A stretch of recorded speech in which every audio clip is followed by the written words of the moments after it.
নিভে গেছে আগুন, রয়ে গেছে দগ্ধ দেয়াল আর ভাঙা কাঠামো, যা দাঁড়িয়ে রয়েছে পোড়া গন্ধ লেগে থাকা এক কঠিন স্মৃতিচিহ্ন নিয়ে।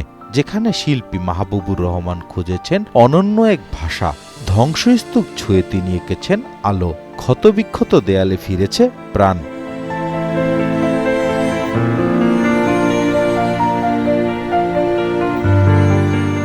যেন বলতে চেয়েছেন, ধ্বংস কখনো নতুন অর্থ খুঁজে পায়। বুধবার প্রথম আলো কার্যালয়ে সেই পোড়া ভবনেই শুরু হয়েছে ব্যতিক্রমধর্মী শিল্প প্রদর্শনী আলো।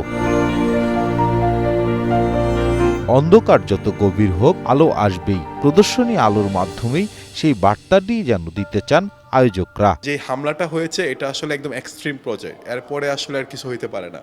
তো সেখান থেকে আসলে প্রত্যাশা, নতুন সরকার ক্ষমতা নিয়েছেন, নতুন সরকার কাছে প্রত্যাশা গণমাধ্যমের স্বাধীনতা, আমরা যেন নির্ভয়ে নির্বিঘ্নে সত্য প্রকাশ করতে পারি, সেই নিশ্চয়টুকু চাওয়া আর কি। দর্শনার্থীরা বলছেন, গণমাধ্যমে হামলা শুধু একটি প্রতিষ্ঠানের ক্ষতি নয়, এটা স্বাধীন সাংবাদিকতার গলা চেপে ধরার অপচেষ্টা, গণতান্ত্রিক কাঠামোকে দুর্বল করার প্রয়াসও বটে। প্রদর্শনী প্রমাণ করে যে যত ধ্বংসই হোক না কেন, এবং এটা এখানে না এলে তো এই বীভৎসতা কল্পনা করা যায় না যে কতটা ধ্বংসযজ্ঞ চালানো হয়েছে।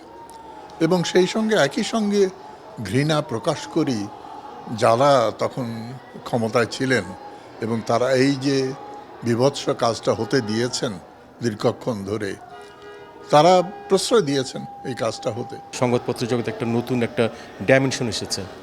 তো সেই ডাইমেনশনটা কিন্তু তারা কিন্তু এই ধ্বংসের মধ্যে থেকে কিন্তু প্রমাণ করে দিল যে একটা ধ্বংস কীভাবে শিল্প হয়ে উঠতে পারে। প্রথম আলো আবার জেগে উঠবে এবং মাহমুদুর রহমান শিল্পকর্মে এরকমই একটা মেসেজ আমরা পাচ্ছি। আমি যখন আক্রান্ত হয়েছি ওই সময় রাষ্ট্রের কী ভূমিকা ছিল এটা কিন্তু অবশ্যই বিবেচনা করতে হবে। সুতরাং এটা কখনোই এটা কাম্য নয়। এটা আমি প্রচণ্ড রকম ঘৃণা করি। এটা আমার ভিন্নমত থাকতে পারে, কিন্তু তার অর্থ এটা না যে আগুন দিয়ে আমি একটা প্রতিষ্ঠানকে জ্বালিয়ে দিব। 18 ফেব্রুয়ারি পর্যন্ত চলবে বিশেষ এই প্রদর্শনী। কিন্তু ধ্বংসস্তূপের ভেতর যখন শিল্পের আলো জ্বলে ওঠে, তখন তা শুধু প্রদর্শনী থাকে না, হয়ে ওঠে প্রতিরোধের ভাষা। এমনটাই মনে করছেন আয়োজকরা। খান শান্ত, গ্রিন নিউজ, ঢাকা।